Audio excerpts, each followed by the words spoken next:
I don't know if I would ever have imagined myself at 41 racing in the Olympics. Age is just a number, keep on dreaming, don't ever give up. But I think it's important to show up for my team and to set the example, and I'm definitely older than I think every other Olympian, so I need to show up for them just like they show up for me.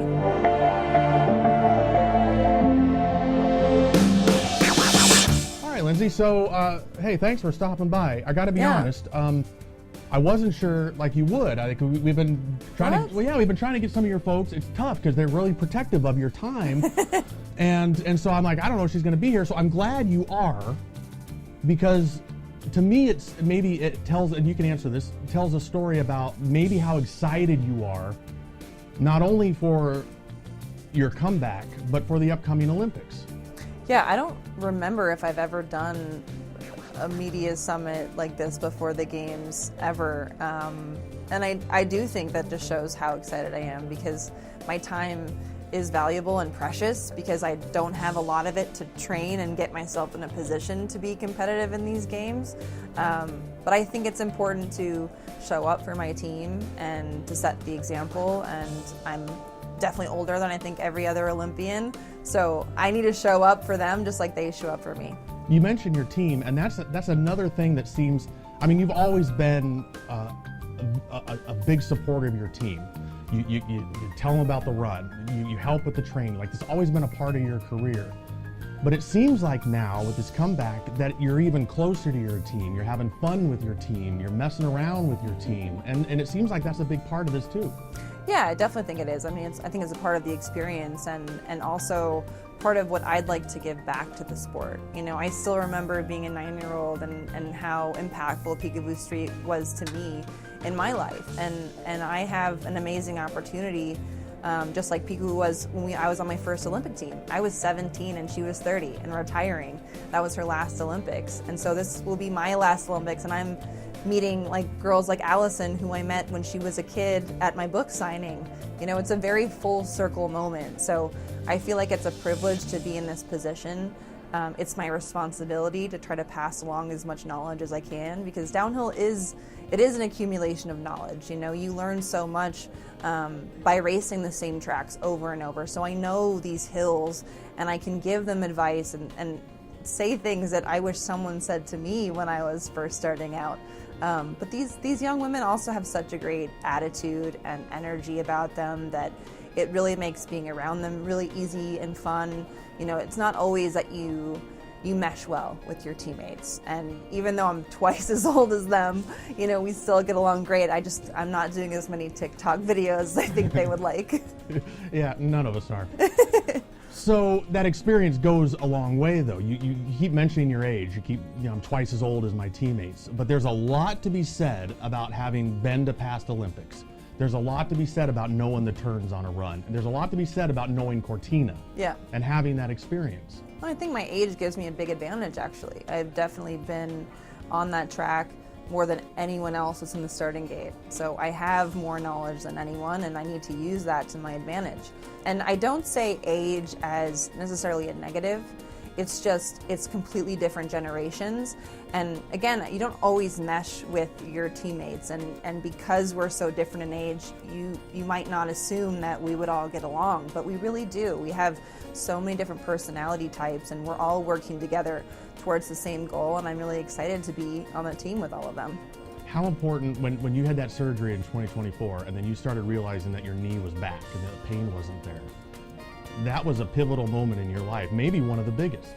It was. It changed my life forever, and no matter what happens, my life is forever different, because I was in so much pain before, and it really affected almost everything I did in my life. And now I can do whatever I set my mind to. If I want to play tennis for 2 hours, I actually can.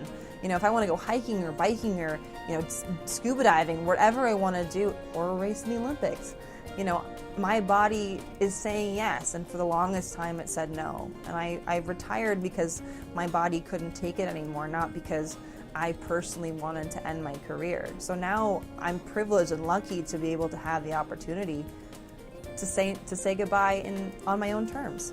And race, potentially, in Cortina. we've talked about this. Yeah. Comfort, a place you know well, you've been successful at, and it was the hardest part of your retirement. Yeah, it was, really hard to retire knowing that Cortina Olympics was coming and I wouldn't be competing. But even so, I don't know if I would ever have imagined myself at 41 racing in the Olympics. I mean, I always had the plan to retire at 30. I never would have predicted almost anything that's happened in my life. And that's kind of a good thing because it's an adventure. It's an ever-evolving story, and you keep learning and growing.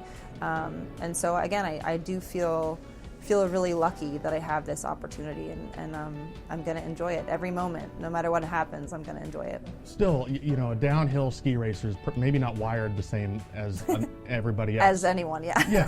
And so someone would say, man, you messed up your knee doing this downhill racing Maybe business. I shouldn't do it again. Maybe you shouldn't do it again. But here you are. But here I am. Yeah, I think maybe some people would have retired after the first injury. My family definitely wasn't jazzed that I continued after so many crashes and so many times in the OR. But, I had the opportunity to fight back. My mom had a stroke when she had me, and she wasn't able to physically come back from that. And I felt like it's my responsibility to try my best and to do what I love to do because she couldn't. And I feel that even more now that she's gone. She would be so happy that I'm here following my heart and my dreams. And it gives me a lot of energy and inspiration to follow with that same attitude that my mom had.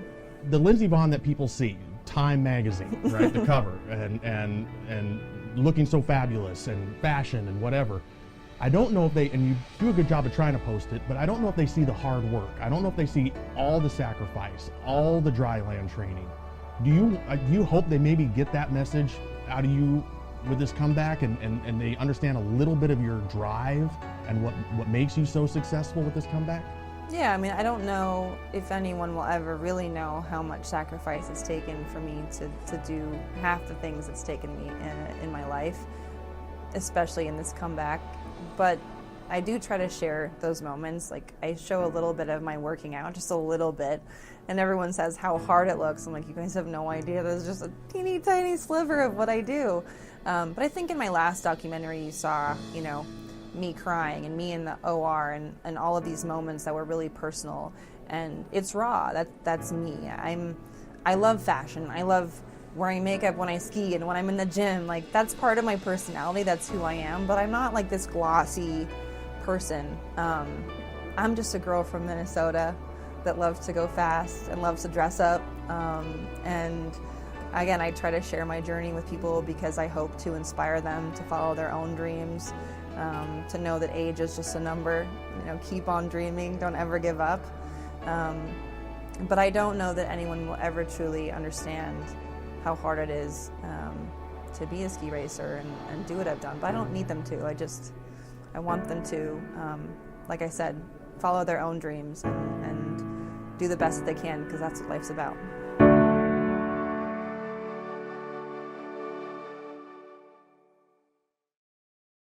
The Olympic spotlight is different than other events that I compete in because Grandma cares. All of a sudden, Grandma cares.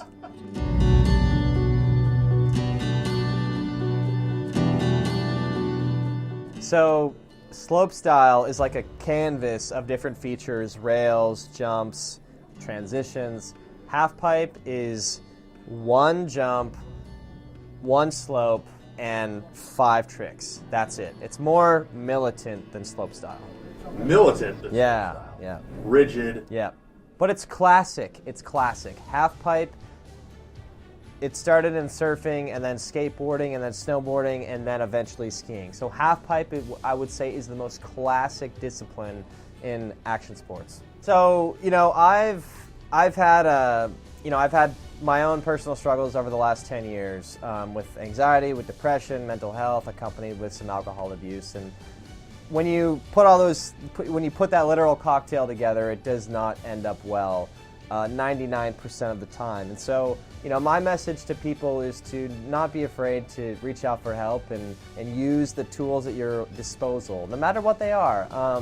It could be medicine, it could be therapy, it could be friends, it could be a religion, it could be a crystal, like whatever. I mean, typically you are you're better off if you're more connected to people and to purpose.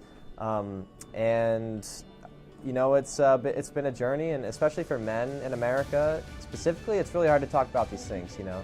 So I hope that people can understand that I'm trying to lead by example. And you're doing well.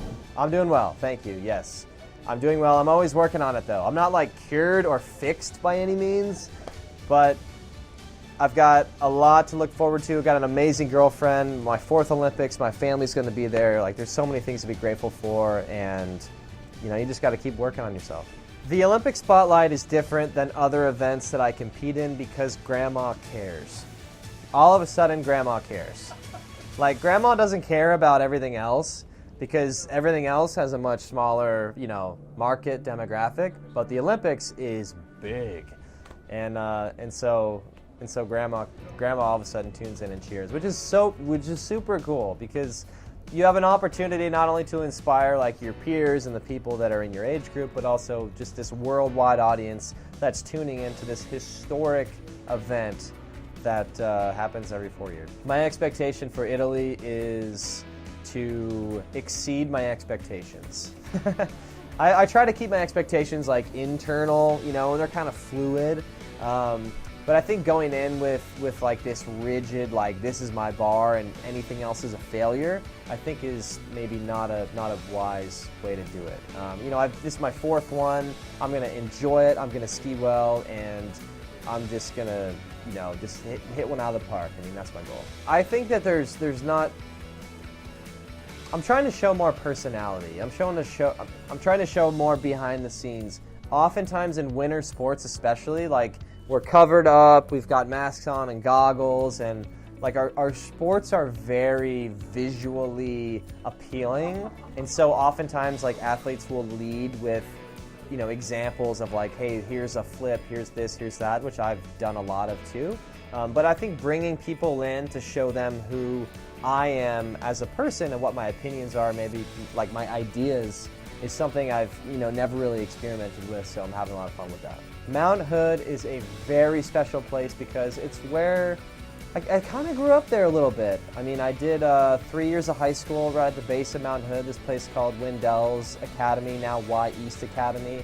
I spent some time in Portland, eating great food, going to amazing haunted houses, but Mount Hood is so special because it's just, you know, it's a giant volcano. You can ski on it like 250 days a year. And you know, there's just an energy in those pines, in those northwest woods that I'll never stop going back to.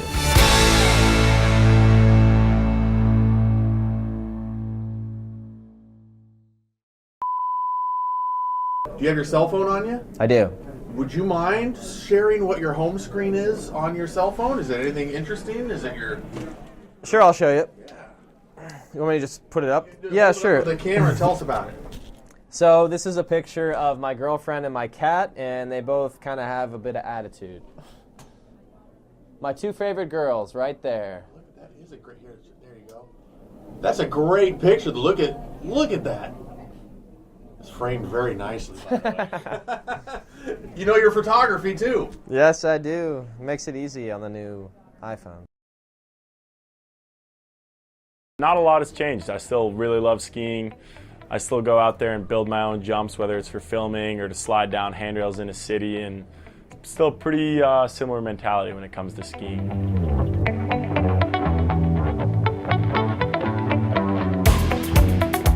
It feels pretty good when it all comes together on the first one. Takes a little bit of the edge off. Wish I could have followed it up with an even better run after, but you kind of have this big adrenaline come down after landing your first run, so usually it doesn't work out for me that way. Usually I land my stuff in like the last run. So it felt good to get it done on the first one. I think it's just the rarity of the Olympics. You know, every 4 years you get one shot. A lot of these other events we're doing a handful a season, or you know, at least once a season. So it just kind of elevates the stakes a little bit. You know, all the stars kind of got to align on this day, that week, whatever it is. You got to be on your A game for the right time. So there's slopestyle skiing and big air skiing. Big air is one big jump, and you get usually 3 runs to land your 2 best tricks. They have to be slightly different. And then slopestyle is a series of jumps and a series of rails kind of all tied together into one run. You got to make it down this whole course in one piece, and you got to execute it flawlessly while spinning different ways, flipping different ways, and also hopefully having some cool, fun, creative stuff as well. There's some pretty big jumps in there. I think like the smallest jumps usually we're going off are at least 60 feet just to get to the landing, so we're usually going 80 or more. And then the rails are like another, they're usually 30, 40, 50 feet long, so you got to balance at the end of them, and it's not always easy to perfectly slide to the end of the rail, so it's a lot of factors playing to slopestyle for all the stars that align to get a perfect run. I don't know about opposite sides, but they're spaced out enough. Obviously, I think we do slopestyle first, get a couple days off, and then big air next. So, but by the time we do all the practice days for both events, it pretty much spans most of the Olympics, so we'll be there for a while. It all starts somewhere. For me, it started off just having fun with my brother and my friends, skiing the local little resorts near where I grew up in Switzerland.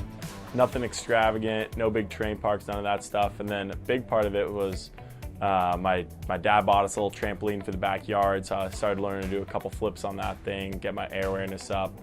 And then also, we had a hill behind our house, and it'd snow every now and then, and I built a bunch of rails out of old wood scraps and PVC pipes I'd find in junkyards, and kind of just nailed them together and built a little terrain park so I could ski after schools, because we didn't live close enough to ski resorts after school. So after school, I'd ski on the hill behind the house when there was snow, and then weekends we'd go up to the resorts. Do you ever look back at that kid and wonder what that kid would think of you now? Like building your own terrain park for the most part in your backyard to what you're doing now? Yeah, I mean, looking back, that kid would be pretty surprised I'm sitting where I'm sitting. He'd be pretty proud, I think, but not a lot has changed. I still really love skiing. I still go out there and build my own jumps, whether it's for filming or to slide down handrails in a city, and still pretty similar mentality when it comes to skiing. How do you keep up, or how do you stay ahead of the curve? Definitely. Think about that all the time. That's just kind of, part of what freestyle skiing is about. It's such a young sport that it's just constantly going up and up and up and up. So for you to stay ahead of the curve or keep up with the curve, it's tough. You spend a lot of time on snow. You better make sure you love it, because if you don't love it, you're not going to want to ski enough to stay good at it. So for me, luckily, it's kind of been a natural progression of just my career and staying in the flow of things. I've never had to think about it too much in that sense, but you're always trying to figure out the next trick, trying to figure out how you put a twist on things. What trick could you do better? What's the move you want to work on for next year? So that stuff you're thinking about it, but it comes naturally if you love the sport enough, And sometimes establishing a trick, right? Like coming up with something. Yeah, definitely. That's a big part of the game. It's always hardest to come up with it. People will follow if you come up with it, but being the inventor is always going to be the toughest part. So that's not easy, but you try your best to think of new things. That'd be a good feeling to come up with. Yeah. I've done it a couple times. Yeah, you have. Yeah, I've done it a couple times. And then everyone's like, yeah, I'm going to try that. Yep, that'll happen sometimes. But it's a compliment is what it is. People want to follow in your steps, and I think the main thing is you make something look fun, and if you make it look fun, your other competitors are going to want to try it, and you're going to inspire kids around the world to do it. So if you're trying something new, making it look new and having fun doing it, that's kind of how you're going to get the most people following you, I guess. Speaking for myself, I don't follow a lot of these sports that closely, whether it's summer or winter. I focus on myself, on my skiing, but when I'm at the Olympics, I'm going to cheer for my my random teammate who I met who does curling or hockey, which I don't know much about, but I was able to meet them, hear about their story, and I'm going to root for them as a person. So I love that, and I don't know. It's pretty special getting to represent your country on a stage like that, and wouldn't consider myself as like the most, gung-ho, patriotic, like in-your-face person, but when I'm at the Olympics, I'm proud to represent the U.S. I want to show what I can do as a person and hopefully bring it on a big stage, and I think it's something that hopefully people can get behind as, whether it's an athlete or the whole team, the whole U.S. team. And then if you're lucky, hear that national anthem and see that flag hoisted higher than the rest, which you've done. Yeah, maybe if you get lucky, that'll happen. We'll see. Put in enough work. Exactly. And get lucky. Yes, exactly. Bit of both. It's always a lot of work and a bit of luck.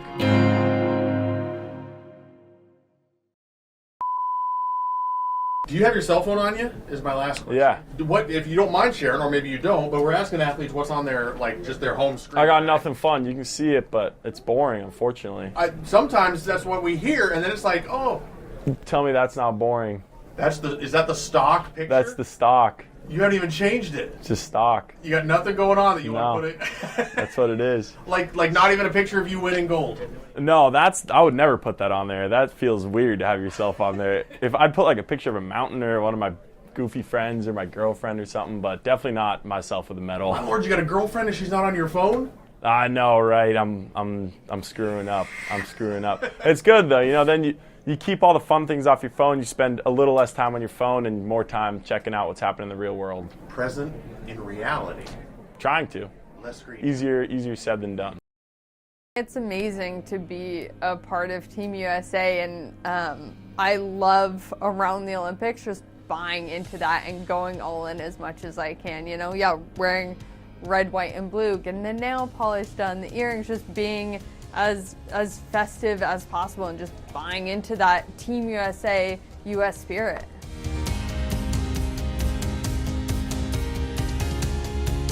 I think that is the beauty of sport. That's the beauty of the Olympic Games, is it truly brings everyone together. You know, just in my own little world of skiing, like me skiing and my family coming to World Cups and following me around has brought all of us together. It's brought so many people from different views and whatnot together to be able to just cheer me on.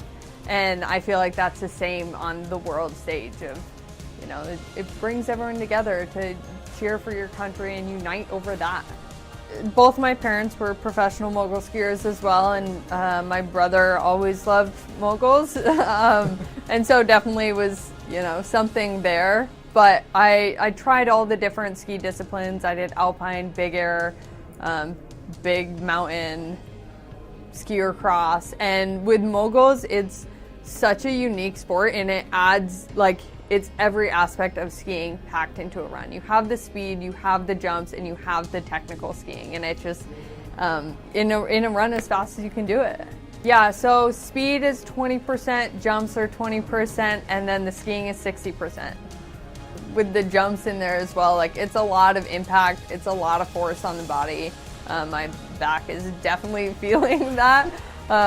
But the better you do it, the more seamless you can make your line, the less impact it really is. The best advice with skiing moguls is keeping your eyes and hands up, trying to look 5-6 bumps in front of where you're going, and instead of, you know, right down at that next bump, trying to kind of seek out your line.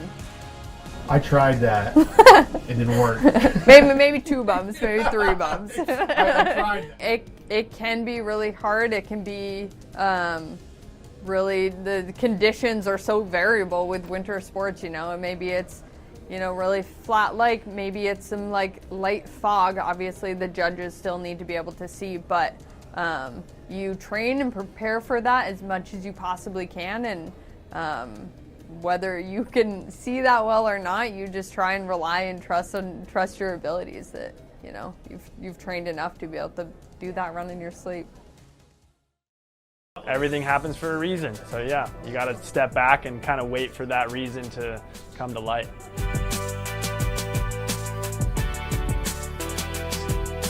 So you are an Olympian. You've been to the Olympics before. Yes. 2022, arguably though, is a bit different type of Olympics. It sure was.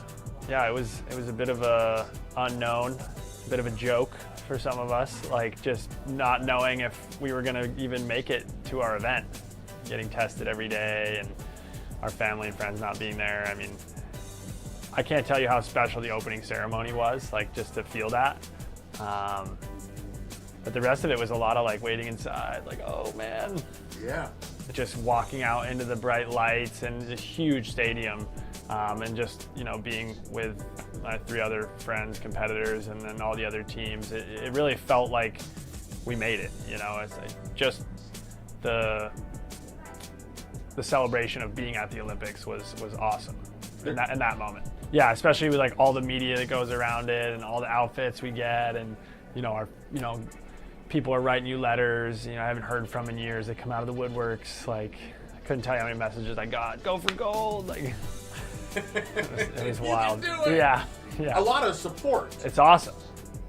A lot of support. Yeah, and it's crazy the effect it has on anybody you've ever met. And I really appreciate that side of it too. You know, I was a spectator and fan of my friend Josh Christensen when he won in 2014, and I just remember thinking of him as like a superhero, and it's cool to be on the other side of that. Not that people think as highly as I did. I'm sure there's like young athletes that do, but I'm sure there are. It's awesome, man. Being an event in the Alps, I couldn't really imagine a better place. So yeah, my parents already booked flights and stuff. It's looking good. Your life has included something different than most athletes. Yeah. You shattered your skull in like 30 some places. Yep. You almost died. You were induced into a coma. Yep. And to go into that kind of place and come out of it changes a person. Yes. And you look at things different. It's like, yeah, the Olympics are kind of a big deal, but there are bigger deals out there. Mm-hmm. And you've experienced them. Yep. That's exactly right. And, you know, going through something that traumatic and, you know, almost life-changing, I felt like I was just so lucky to even breathe another breath. I came out, yeah, like you said, enjoying just every day. So, you know, everything's a bonus. Everything's icing on the cake at this point. And I just take that mentality into everything, and it takes a lot of pressure off my shoulders because, you know, I've already achieved so much in those 9 years, and I'm like forever grateful. I mean, every time I go to bed and hit the pillow, I'm just like in awe of, you know, a higher power or something that has allowed me to experience this. And just because it seems so miraculous, it just seems like, you know, it seems written. So for me, I just have as much fun as possible and try not to overthink it, because it's easy to get caught up in the mind, man. The inner voice can sometimes lead you astray, whereas, you know, I just like to go outside and tear it up. So just have some fun. Yeah, just have fun and share that with friends and fam. And our team is awesome, so just like put in music and just laugh my way to the podium. That's kind of the vibe. Yeah, literally, like whatever. It could be the comes. podium, might not. Might not be. All good. Yeah. You know, and I learned that in the 2018 Olympics when I tore my shoulder out right before, and I didn't go. I couldn't go to the Olympics, and it crushed me because I was like destined that it was going to be my time. And so I just don't put that much weight on anything because of, you know, if the inverse does happen, I don't want to be totally depressed or anything. So yeah, enjoying the whole process, man. Everything happens for a reason. So yeah, you got to step back and kind of wait for that reason to come to light. What do you have for your home screen on it, I wonder? Alaska, baby. That's a face I skied a couple years ago in Haines. Yeah, it's Southeast Alaska. That's what I do in the meantime when I'm not competing. I go heli skiing and ride my snowmobile and make movies. Yeah, I just released my latest project called Phantom. It came out on YouTube yesterday. Just check it out. I'm gonna check it out. Yeah, that's what it's all about. My name is Paula Moltzan, and I'm an alpine skier. You are a really good alpine skier, and you're coming off of a really good race. I sure am. Silver? Yes, second place. What a run. Yeah, it was great. It was the opening race of the year. 2025, 2026 is starting off here. So to start the Olympic season with that kind of result kind of maybe allows for a little bit of confidence to be building inside. We have 6 girls that are extremely talented in giant slalom, and there's 4 Olympic spots. So I think it's gotten a bit competitive, and it's for the better. It's really pushing the level of our team to be above the top tier. Yeah, I think as a team we have great camaraderie. We spend a lot of time together. We kind of know all of our ticks, and we know all the good and bad about everyone. So I think those like intimacies of our relationships allow us to celebrate all the big moments, but also be there for the moments that don't feel as good. You just got married in 2022, a few years now, right? Yeah, that's right. And I love this, to your ski tech, right? Yeah, he was my boyfriend first. Come on. It makes it sound a lot worse. We've been together since 2013. We met when we were 16 and 17, and he was a ski racer as well. And yeah, we met, and then it just progressed into this evolutionarily changing relationship where he became my coach and technician. Now he's just my technician, but now he's my technician and my husband. He plays a lot of roles, which is always interesting. It makes it sound like, oh, if you want to have your skis dialed in perfect way, marry your tech. No, don't do that. I can't recommend it, but I'm happy that I have it, because on the road, having your husband travel with you 9 months a year would be, it'd be sad if he wasn't there. So I'm happy to be able to share all of our experiences together. Yeah, especially in a situation like Italy. It's beautiful, romantic, and it'd be the Olympics. Yeah, exactly. The Olympics are always incredibly exciting. Yeah, I mean, it is like the pinnacle of our sport.